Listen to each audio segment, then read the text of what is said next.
Hi everybody, I'm back with a short video with a third way to solve the first Euler project problem. So the problem is sum all the multiples of 3 and 5. In the first video I did that with a trivial program. In the second video I made things much more complicated, trying to make the things faster, but it didn't end up faster. So this time I'll try to avoid divisions in a different way. So let's try a third version, where we don't access memory or anything. We just keep track of the modulus. So start time. Let's start the time again. And we have mod 3, 0, mod 5, 0.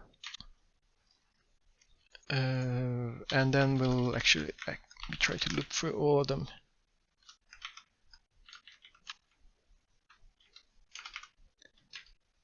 We'll actually start by -1 so that they become right after the first one.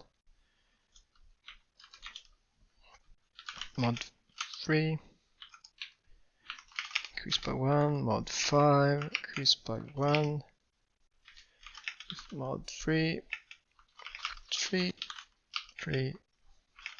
is 0, and if mod 5 equals 5, mod 5 is 0, and if mod 3 equals 0 or mod 5 equals 0, then we increase it again.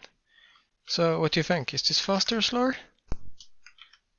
Should be a bit faster, but it's very hard to say. It's slower,